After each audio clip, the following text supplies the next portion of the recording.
시청자 여러분 안녕하십니까? BOA 뉴스투데이 시작합니다. 북한이 연말을 앞두고 대규모 열병식을 훈련 중인 것으로 파악됐습니다. 국무부는 북한의 최근 준중거리 탄도미사일 발사는 유엔 안보리 결의 위반이라는 점을 거듭 분명히 밝혔습니다. 첫 소식 함지하 기자가 보도합니다. 북한 평양 미림 비행장 북쪽의 열병식 훈련장을 촬영한 18일자 플래닛랩스의 위성사진입니다. 김일성 광장의 연단을 형상화한 지점 바로 앞에 10개의 대열이 일정한 간격을 유지한 채 이동하고 있습니다. 또 대열이 움직이는 훈련장 내 도로 최소 3곳에서는 크고 작은 대열 5개에서 6개가 보입니다. 각 대열에 도열한 병력은 50명에서 최대 300명으로 추정되며 이에 따라 이번 열병식 훈련장에는 최소 800명에서 최대 4,800명이 모인 것으로 보입니다. 훈련장 공터에선 주차된 차량이 포착됐습니다. 18일자 위성사진은 열병식 훈련장 북서쪽 공터 2개 중 한 곳이 차량으로 가득한 듯 검은색 빛깔을 띱니다. 훈련장에 처음 변화가 포착된 건 이달 6일입니다. 이날부터 공터에 차량이 들어서기 시작하더니 지난 9일에는 병력으로 보이는 점 형태의 무리가 나타났고 14일자 위성사진엔 병력으로 추정되는 점 형태의 무리 40개가 도열한 모습이 확인됐습니다. 본격적인 열병식 훈련 몇 달 전부터 이번과 비슷한 규모의 병력이 훈련장에 나타난 전례로 볼 때 북한이 새로운 열병식 준비에 나섰을 가능성이 제기됩니다. 북한은 지난 4월 조선인민혁명군 창건 90주년 열병식을 개최하고 신형 대륙간 탄도미사일 ICBM인 화성 17형을 비롯해 극초음속 미사일 화성 8형 등을 공개했습니다. 이런 가운데 미국 국무부의 네드 프라이스 대변인은 19일 정례 브리핑에서 북한의 전날 준중거리 탄도미사일 MRBM 발사는 유엔 안보리 결의 위반이란 점을 분명히 했습니다. These were ballistic missile launches. These were launches that, as we have said about other ballistic missile launches, violate multiple UN Security Council resolutions. We believe they pose a threat to the region and to the international community more broadly. 프라이스 대변인은 그러면서 한국과 일본에 대한 우리의 방위 공약은 여전히 철통 같다고 강조하고 북한이 실용적이고 현실적인 외교에 대한 미국의 제안에 응할 것을 촉구했습니다. 오늘 브리핑에서는 북한의 잇따른 탄도미사일 발사와 관련해 미국과 한국, 일본이 발사 정보를 실시간으로 공유하고 있느냐는 질문이 이어졌습니다. 프라이스 대변인은 이에 대해 동맹인 일본, 한국과 거의 끊임없이 소통하고 있다면서 북한의 도발 이후 이 문제에 대한 미한일 3국 조율이 지속되고 있다는 사실을 확인했습니다. BOA 뉴스 함지하입니다. 북한이 18일 준장거리 탄도미사일 2발을 발사한 것과 관련해 유엔이 깊은 우려를 표하면서 즉각적인 대화 재개를 촉구했습니다. 파르하나크 유엔 사무총장 부대변인은 19일 BOA에 안토니오 구테레스 사무총장은 한반도 내 긴장이 고조되고 북한의 대립적 수사가 증가하고 있는 데 대해 심각하게 걱정하고 있으며 북한의 지속가능한 평화와 한반도의 완전한 비핵화로 이어지는 대화를 즉각 재개할 것을 촉구한다고 밝혔습니다.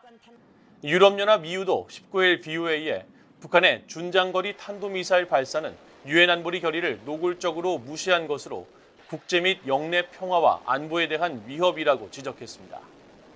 독일 외교부는 북한의 이번 탄도미사일 발사를 강력히 규탄하는 성명을 통해 올해 초부터 북한이 전례 없이 미사일 시험 발사를 하며 국제와 영내 안보를 위협하고 있다고 비판하고 독일은 북한의 유엔 안보리 결의를 이행하고 미국과 한국의 대화 제의에 응할 것을 촉구한다고 덧붙였습니다. 북한 정권이 올해 전체 주민이 2달 가까이 먹을 식량 비용을 미사일 발사에 허비했으며 함경도에서는 굶어 죽는 아사자가 다수 발생했다는 언론 보도가 한국에서 나왔습니다. 탈북민들은 북한의 김씨 정권이 너무 무책임하다며 1인 시위 등을 통해 규탄을 이어가고 있습니다. 김영권 기자가 보도합니다. 북한이 올해 전체 주민이 46일간 먹을 쌀 구매 비용을 미사일 발사에 허비했다고 연합뉴스 등 한국 언론들이 한국 정부 관계자를 인용해 보도했습니다.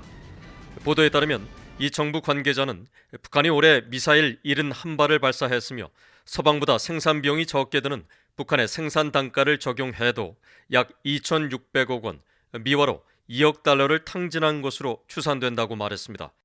그러면서 이런 액수는 쌀 50만 톤을 살 수 있는 금액으로 북한의 모든 주민이 46일간 먹을 수 있는 식량이자 내년 북한 식량 부족분 80만 톤의 60% 이상을 충당할 수 있는 규모라고 설명했습니다. 또 북한의 식량난으로 함경도 지역에 다수의 아사자가 발생해 지역 주민들은 눈물 없이 못 볼 지경이라고 불만을 토로하고 있으며 당국의 수매 강요로 농장원이 검열관에게 반발하는 동향도 포착됐다고 전했습니다. 미국의 전문가들은 3년 가까운 국경 봉쇄 조치는 물론 고가의 말과 술 등 사치품을 구입해온 김정은 정권의 정책 실패가 야기한 재앙이라고 지적했습니다. 고의로 배고프게 주민들을 방치한다는 게 이게 극심한 인권유린이고 극심한 인재라고 생각합니다. 미사일 핵심에는 그렇게 많은 거액을 쓰면서 럭셔리 굿즈 이런 데는 그렇게 거액을 쓰면서 북한 주민들 먹이 살릴 생각은 안 하잖아요. 미국에 거주하는 탈북민들도 전체 주민들이 46일간 먹을 식량값을 미사일 발사에 허비했다는 소식에 격한 반응을 보였습니다. 여기 와서 보건데 참 암담하거든요.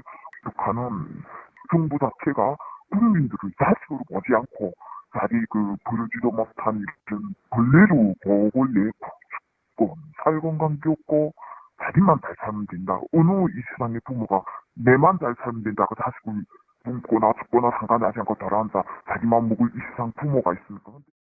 영국에서 북한 인권운동가로 활동 중인 김주일 국제탈북민연대 사무총장은 파키스탄 주재 북한 대사관 앞에서 핵미사일 비용을 북한 주민들을 위해 써야 한다며 1인 시위를 벌였습니다. 올해 발사한 미사일에 들어간 돈이면 북한 주민들이 46일치의 식량을 확보하고 굶주림을 모면할 수 있는 그 어마어마한 돈인데 그것을 지금 김정은 체제, 자기 체제와 그것을 위해서 지금 망탕 낭비하고 있는 그 사정에 대해서 저희가 규탄을 했습니다. 이런 가운데 일본의 북한 전문 매체인 아시아프레스는 최근 북한 내 주민들과의 인터뷰 내용을 전했습니다. 이들 주민들은 먹고 사는 게 진짜 힘든데 많은 돈이 드는 미사일을 마구 쏘는 걸 어떻게 생각하느냐는 질문에 북한 당국은 강연 때마다 미국의 위협 때문에 자주권을 강화해야 한다는 논리를 편다고 답했습니다. 또 한 주민은 미사일 발사 비용이 그렇게 많이 든다면 차라리 그 돈으로 우리 생활을 높여주면 일도 잘하고 국가에 충성도 할 텐데 핵 만들고 미사일 쏘는 건 이상하다고 말했다고 전했습니다. 뷰이 뉴스 김영권입니다.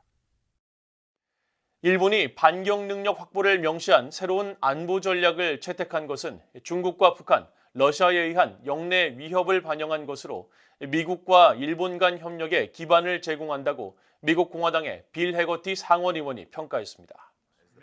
전임 트럼프 행정부 시절 일본 주재 미국 대사를 지낸 해거티 상원 의원은 19일 허드슨 연구소가 미일 동맹을 주제로 개최한 온라인 대담에서 이같이 밝히고 미국과 일본이 이번 개정에 따라 상호 운용성과 공격 능력 등을 극대화하게 될 미일 공동대처 계획을 논의하는 것도 지지한다고 밝혔습니다. 또 한일 관계와 관련해 양국이 경제 협력을 지속하면서 정치적 이견을 줄여나가고 협력 분야를 확대하길 바란다며 쿼드의 에너지 안보 실무 그룹을 구성해 한국을 참여시킬 것을 독려한다고 말했습니다. 한편 이날 대담을 진행한 HR 맥메스터 전 백악관 국가안보 보좌관은 북한이 전례 없는 미사일 시험에 나서고 7차 핵실험을 준비하는 등 북한이 제기하는 위협이 증가하고 있다고 지적했습니다. 북한 서해상에서 선박 간 환적으로 의심되는 행위가 또다시 포착됐습니다.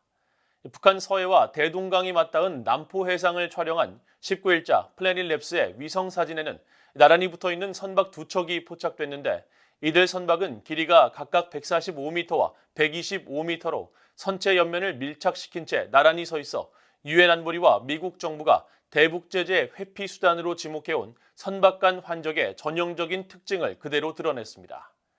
이번에 발견된 선박은 앞서 포착된 50에서 100m 길이의 선박보다 크기가 월등히 크며 앞선 환적 의심 사례들은 주로 초도 인근 해상에서 확인됐지만 이번에는 초도에서 북동쪽으로 약 30km 떨어진 지점에서 접선이 이뤄졌습니다.